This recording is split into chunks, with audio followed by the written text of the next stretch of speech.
GR-4 and GR-4 dual instructions. As Groundtech, we are offering two distinct technologies in our new product series, across two different models. Our first model, GR-4, is the base model equipped with MFS sensor technology, developed for subsurface imaging. Our second model, GR-4 Dual, is equipped with PI detector technology in addition to the MFS sensor of the base model. Let's explore the basics of GR-4.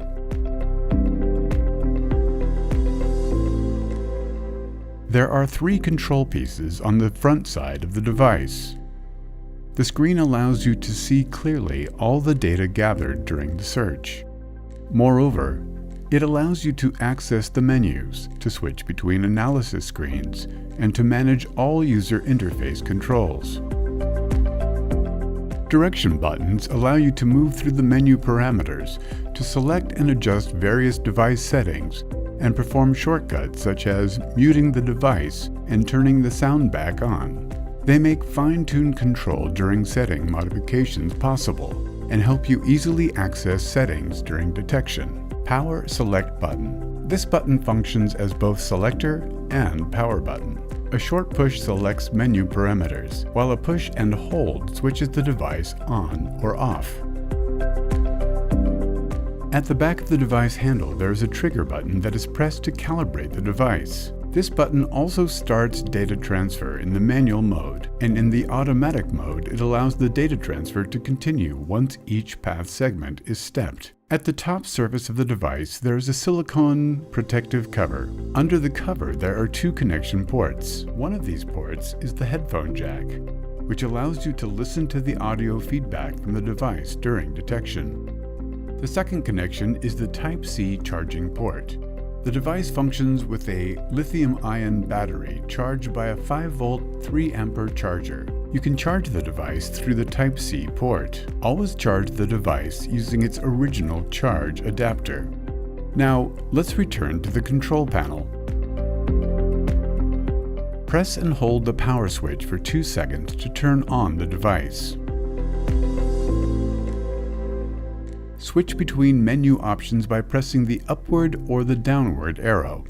The downward arrow takes you to items below, and the upward arrow takes you to items above the list.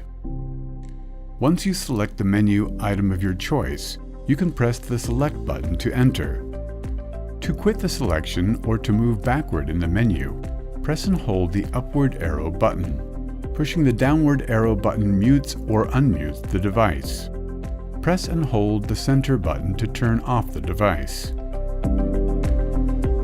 Once the device is turned off, you can fold it for safekeeping.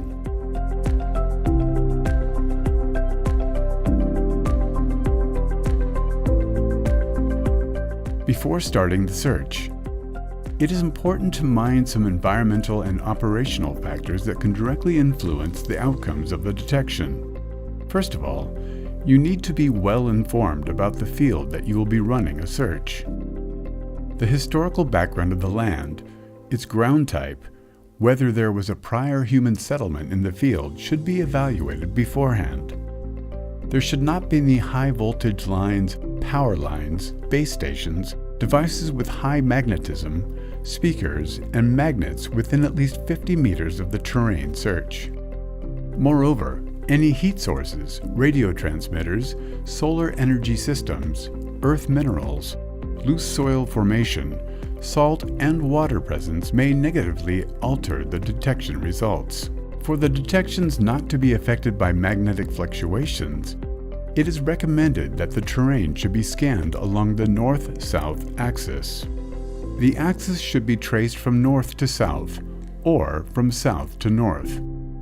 If you are not sure about directions, it will be beneficial to use a compass. We recommend starting the scan in the northward direction. The size of the area scanned should be at least 10 measurement signals in 10 lines. The prospect point should be exactly at the center of the field to be scanned. If the resulting graph shows a metallic area or a cavity data close to the edges, it is recommended that you should center these areas and rescan around them. A wider scan should be performed in an unknown field. For instance, in such fields, 20 measurement signals in 20 lines would be suitable. Pay attention to leaving 30 centimeters of space between each measurement signal and 30 centimeters between adjacent lines. The scanning area should be proportionally larger depending on the breadth of the field. If you are searching for a subterranean tomb or a room, you can increase the interval between measurement signals, i.e. 50 centimeters. If you are seeking small objects of sizes 20 to 30 centimeters, you should have a smaller interval between measurement signals. If an object has been buried underground for a long period of time, the magnetic field generated by it strengthens. Thus, its detection is easier. You should double-check the target area by making the same scan at least twice. Extra scans help you to eliminate minerals and to correct mismeasurements. The more you repeat your scan above a prospect, the easier it is for you to detect whether the prospect is a real object or not. Thanks to its modular structure, the sensor of GR-4 is attachable and detachable. Before using the device, make sure that the sensor is correctly placed by attaching it to the main device and turning it gently to stabilize it. With GR-4 Dual, it is necessary to mount the armrest as well as the detector head. You can stabilize the detector head by attaching it with respect to the requisite angle and by rotating it. As for the ergonomic armrest, you can easily set it by aligning the holes with the screws as shown in the video. Always check the battery level once you turn the device on. If the battery level is not sufficient, it is strongly recommended that you should charge the device using its original charger. Use of the charger with other than the recommended electric current value may cause the performance of the device and the battery health to deteriorate.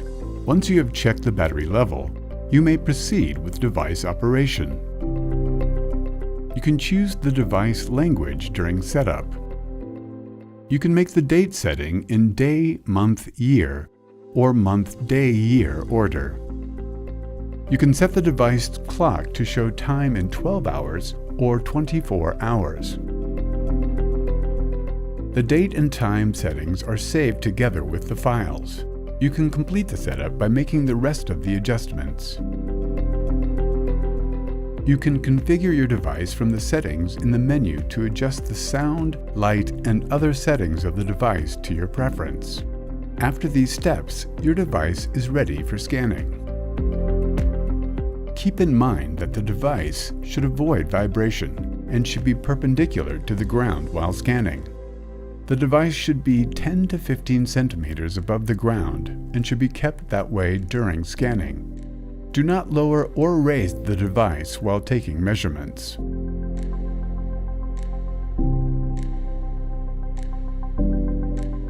You can scan in zigzags or in parallels.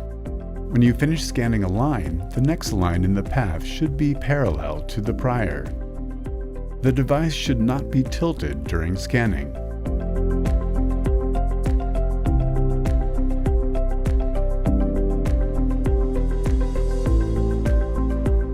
"3D ground scanning" in the device interface.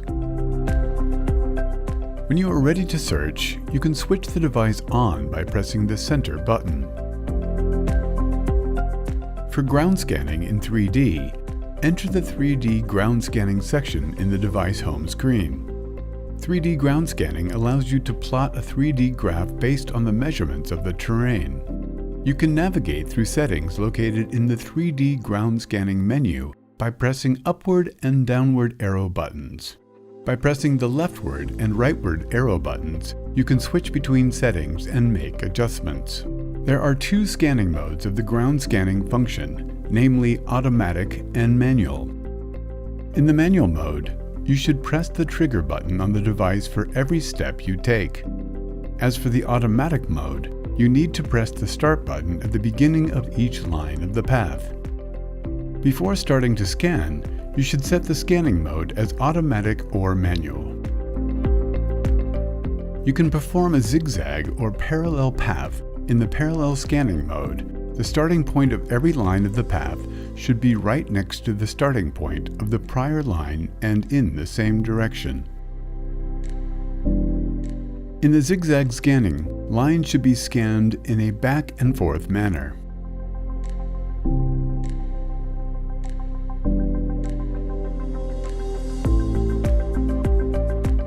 With the direction setting, you can set the starting point of the scan as bottom right or bottom left. When you start scanning from the bottom left, the next line of the path should be to your right. When you start scanning from the bottom right, the next line of the path should be to your left.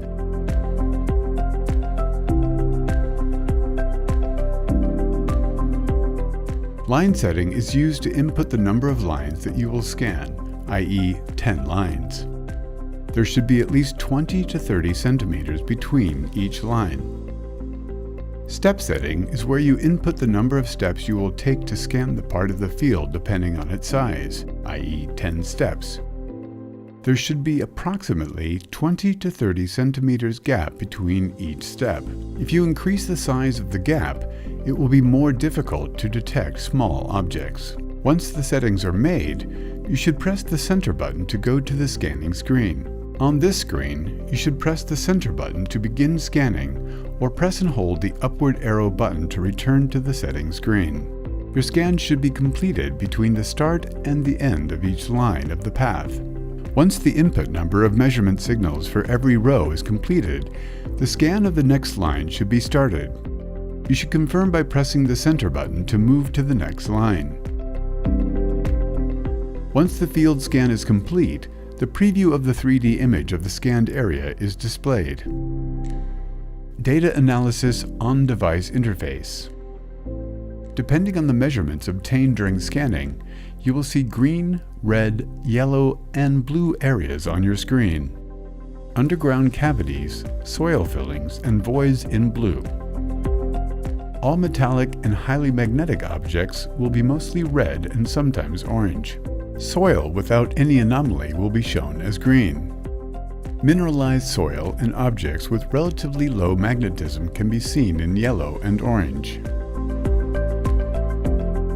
After you push the center button, you can save the graph to your device by pushing the center button to confirm the selection appearing on the screen.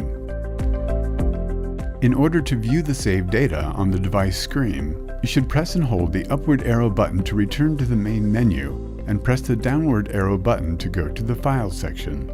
After you enter the Files section, press the center button to see the preview of your file.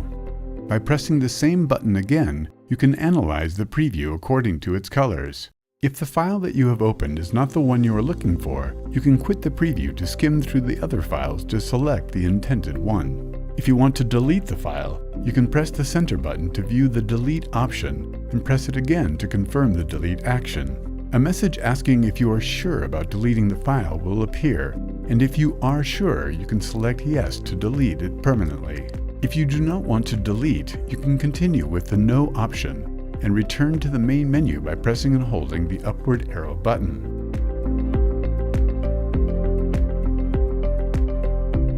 Mobile Application G-Portal. To be able to perform the following actions, first you need to download G-Portal application.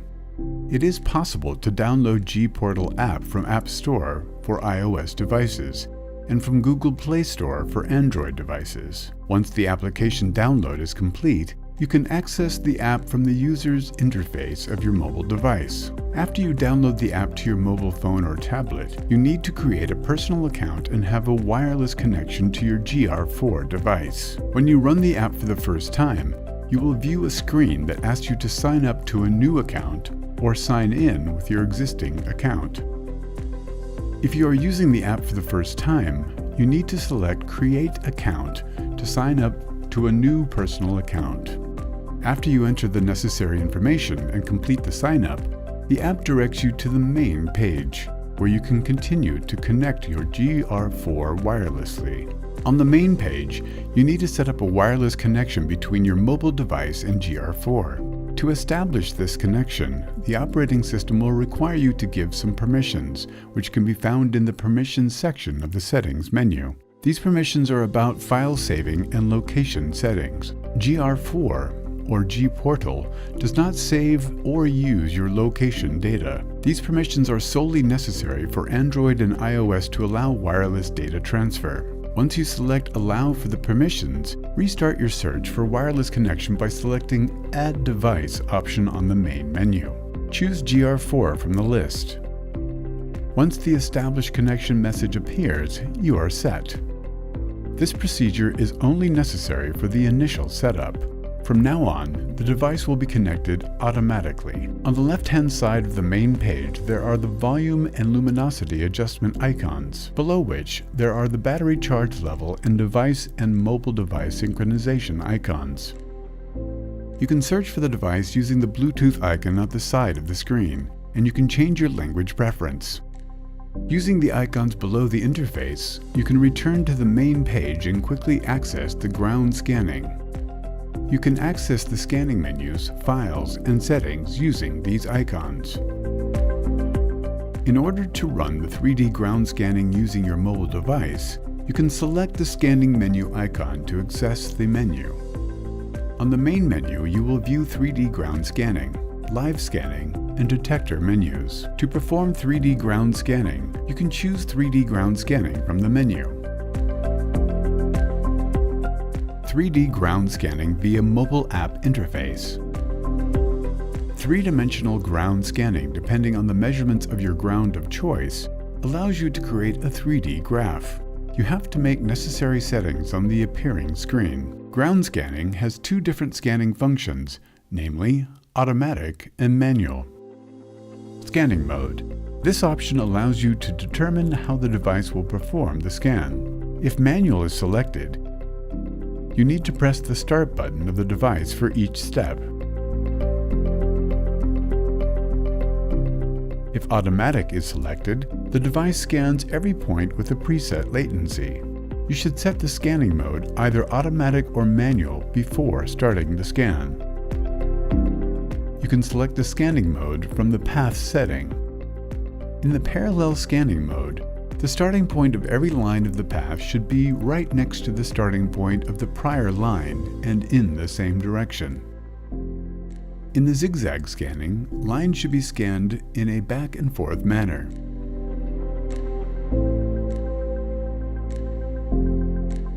With the direction setting, you can set the starting point of the scan as bottom right or bottom left. When you start scanning from the bottom left, the next line of the path should be to your right. When you start scanning from the bottom right, the next line of the path should be to your left. Line setting is used to input the number of lines that you will scan, i.e. 10 lines. There should be at least 20 to 30 centimeters between each line. Step setting is where you input the number of steps you will take to scan the part of the field depending on its size, i.e. 10 steps. There should be approximately 20 to 30 centimeters of gap between each step. If you increase the size of the gap, it will be more difficult to detect small objects. Once the settings are made, you should press the center button to go to the scanning screen. You can view your data instantaneously on the scanning screen. If the manual mode is selected, you need to press OK or the trigger button. If the automatic mode is selected, there is no need to press any buttons. Every measurement signal proceeds automatically. When data collection starts, the screen shows green, red, yellow, and blue colors. Once the scan is complete, you will view a message that says the scan is complete below the screen. You can select the reset icon to restart your scan and the save icon to store your scan.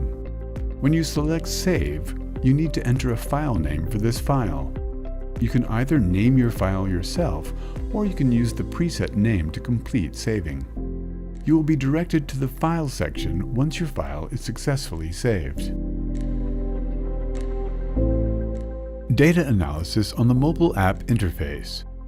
All complete ground scanning graphs are stored in the Files section. Users can use this section to view or analyze the files. To open the scan files, enter the Files section in the main menu. You can view all saved files here. By sliding a file leftwards, you can view the location of the scan on a map, share, rename, and delete.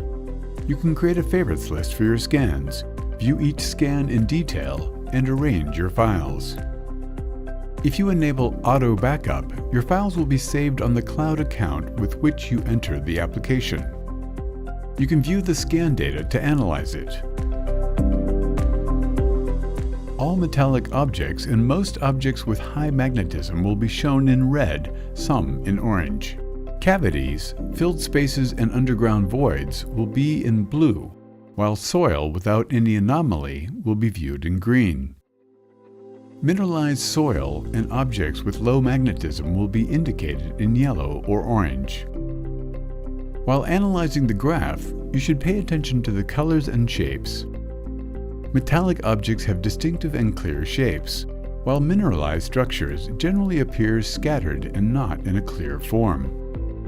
Metallic objects generally appear in red, while mineral structures generally appear in yellow and in orange. The most important distinction between metallic objects and minerals is the numerical difference that the data obtained from the soil is shown. Artificially constructed structures such as subterranean tunnels, rooms, and tombs are indicated in blue. If there is a collapse or cavity underground, the graph shows it in light blue, in turquoise, and in light green. If you are searching for a different shape, the blue regions in the graph should correspond to the shape. For instance, if you are seeking a tomb, blue regions should be rectangular and should correspond to the size of the tomb. Layer 4 menu allows you to analyze data in more detail by adjusting parameters such as power, depth factor, and surface count. Contour Map menu shows curved maps. 3D menu provides standard analysis, while Advanced 3D menu allows you to analyze data from different angles graphically. The refresh icon above brings the graph back to its original angle. You can make the approximate depth calculations of your data by using various modes. Depth Analyzer function allows you to view the signal values corresponding to each square on the graph, and to choose the ground type to observe point-based depth data. Once you touch the signal square that you would like to analyze, you can observe that the values change in the window below. The first value that you encounter, soil, indicates the ground level. To view the total depth of the area scanned, touch General Depth option. You can carry the depth line upwards or downwards. You can scroll on the window opened. These values provide you the total general depth data of the area scanned. The indicated depth data depends on a certain calculation that gives an approximate opinion, but is not exact or binding. Using the measurement mode, you can measure the distance between 2 points on the graph. Once you touch the starting point, a node is added, and you can touch other points to add more nodes. The distance between two nodes is indicated below in the pop-up window, while the distance between all the nodes is indicated above in the pop-up window. These measurements help you to realize the sizes of subterranean objects, rooms, and cavities. To get information about your scan and the soil structure, you can use the Smart Scan Analyzer function. When you touch the function, the app calculates and informs about the scanned soil, normal, mineral-rich, or with cavity. The app will send you warnings that recommend you to perform your search in a larger area when you scan within a small area and with few signals. You can apply filters to analyze your data in more detail. You can access the filter settings by touching the filters icon on the 3D viewer screen. By applying a color filter, you can lower the tones of the reds, greens, and blues on the graph or zero them. You can activate or cancel certain colors to concentrate on metal or cavity data depending on your search objective. Using the color saturation filter, you can increase or decrease the saturation of blue and red. Therefore, minor differences among the values become more distinct. With the 3D analysis of the detector mode, you will see a transition from green to red. Green areas represent soil structure, while orange and red areas represent data about the metals. You can arrange grid lines using the scan settings. You can return to the main menu by pressing the back icon. Let's move on to the next scanning mode of the device. Live scanning mode. Live scanning is the 2D scanning mode that allows you and pinpoint detection. In this mode, it is possible to scan without being confined by any specific order and by using both the display of the device and the G-Portal mobile app. To be able to use the live scanning mode, you need to make sure that the MFS sensor is attached to the device. We'll first take a look at the device interface. Thanks to the live scanning system, subterranean objects and anomalies can be observed instantaneously. You can detect buried objects, metallic materials, and cavities thanks to their magnetic effect. All metallic objects and materials with high magnetic effects are shown in red or orange, while the cavities are shown in blue. If there is no metal or cavity present, the screen turns green. Ground with relatively low magnetic effect and minerals are represented in yellow or orange. To start a live scan in your mobile application, go to Live Scanning mode in the app. Scanning will begin instantly. On the bottom left, you can view the ground level and the numerical values of measurements instantaneously. You can level the ground with the calibration button on the side. Calibration should be made outside the region which you would like to scan. Metallic objects, miscellaneous objects, and underground cavities can be detected based on their magnetic effects. All metallic objects and objects with high magnetic effects are shown in red or orange, while cavities are shown in blue. When no metal or cavity is detected, the screen turns green. Ground with low magnetic effect and minerals are shown in tones of yellow or orange. You can return to the main menu by pressing the back button. Now let us move on to another operating mode, the pinpointer mode. You can use the pinpointer mode to determine the exact location of the metallic or magnetic objects. Pinpointer scanning mode can be set both on the device screen and on the G-Portal mobile app. To be able to use this mode, you need to make sure the MFS sensor is attached to the device. First, we will examine the device interface. Sensitivity settings allows you to amplify the signals received by the detector in order to make it easier for you to detect targets. While lower ground settings reduce the environmental noise to provide a clear scanning, higher settings amplify the weak signals to detect smaller objects at greater depths, but extreme ground settings can increase the noise. In pinpointer scanning mode, the device can only detect metals with magnetic effect. Objects with high magnetic effects are shown in red or orange on the screen, and their momentary value is shown numerically in the middle of the screen. When objects with magnetic effect and metallic objects are sensed, the bar on the left-hand side of the screen shows increase. When cavities, caves, and similar structures are detected, the bar on the right-hand side of the screen shows increase. In order to use the device in pinpointer scanning mode, you can select it from the main menu in the mobile equipment. Once you enter the menu, the scanning will start immediately. As you approach the target, the bars increase gradually, and when the bars reach their maximum, the graph turns red. If the signal is low, the graph turns green and the bar levels decrease. Sensitivity setting adjusts the response curve of the sound signal. High sensitivity increases the sound swiftly and distinctively. Low sensitivity provides a softer and controlled increase. Threshold setting is used so that the device ignores small fluctuations. If the measurement surpasses this threshold at the calibration point, sound is produced. Increasing the threshold causes the device to respond only to strong signals and reduces the noise, but small targets may be overlooked. Lowering the threshold causes the device to respond to even small fluctuations. Weak signals are more easily detected, but the device gets prone to noise. For calibration, you can level the ground by pressing the Calibrate button. While red represents metallic objects and objects with high magnetism, orange and yellow represent mineralized soil and areas with low magnetic effect. Blue shows underground cavities, caves, and land fillings. Green indicates the base soil that shows no electromagnetism. When metallic objects and objects with electromagnetism are sensed, the bar on the left-hand side of the screen is raised. When cavities, caves, and alike are sensed, the bar on the right-hand side of the screen is raised.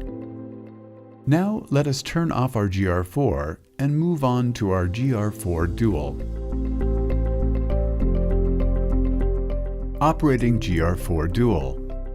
In order to use GR-4 Dual in pulse detector mode, first you need to attach the PI sensor to the device. While working with the PI sensor in GR-4 Dual, the search coil should be parallel and very close to, as if it will touch the ground. This placement reduces the mineralization effect to minimum and allows the device to detect targets in bigger depth.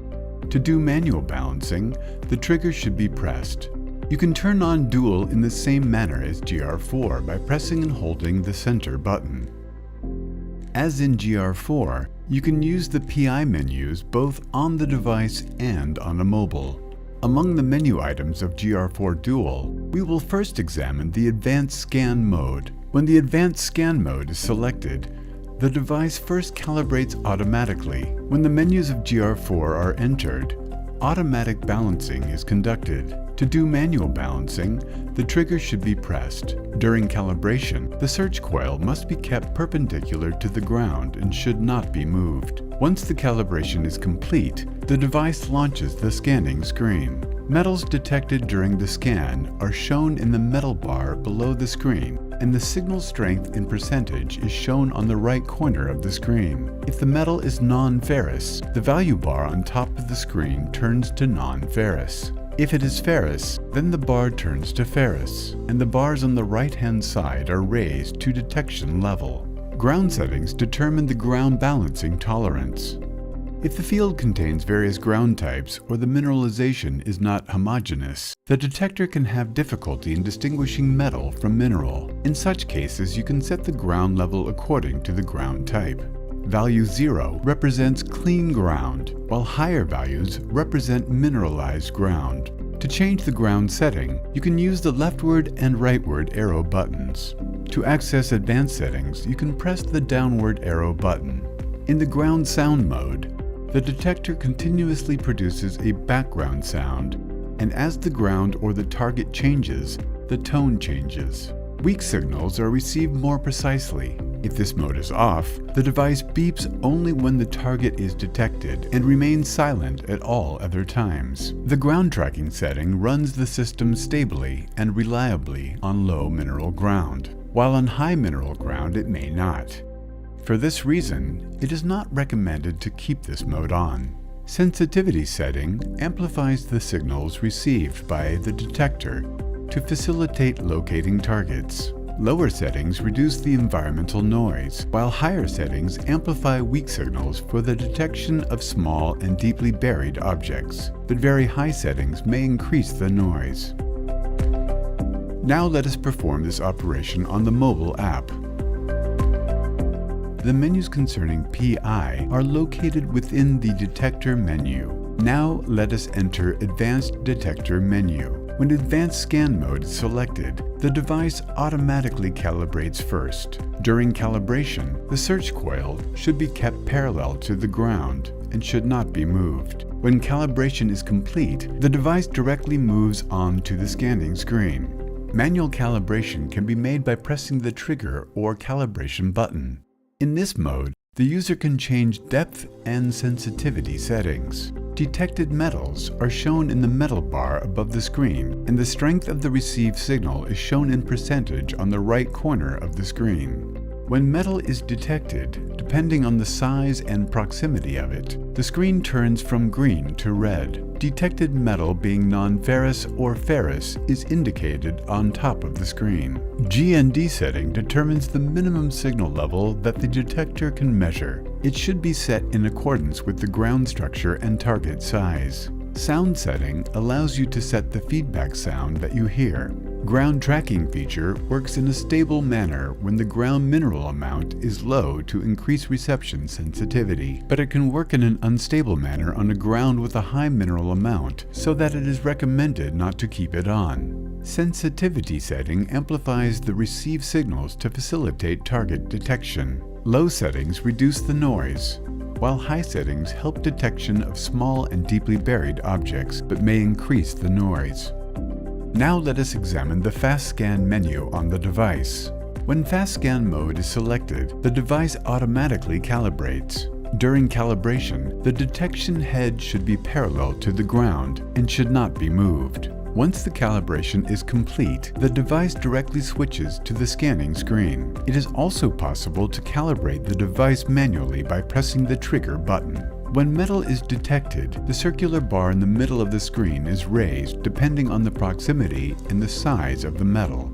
If the metal detected is non-ferrous, then the indicator moves towards non-ferrous. And if it is ferrous, then the indicator moves towards ferrous. You can also apply fast scan via your mobile device. When fast scan mode is selected, the device calibrates automatically. During calibration, the detector head should be perpendicular to the ground and should not be moved. When calibration is complete, the device directly switches to the scanning screen. If preferred, manual calibration can be made by pressing the trigger button. When metal is detected, the circular bar in the middle of the screen turns from green to red, depending on the size and the proximity of the metal. The value of the detected metal, being non-ferrous or ferrous, is indicated at the top of the screen. To level the ground, you can press Calibrate.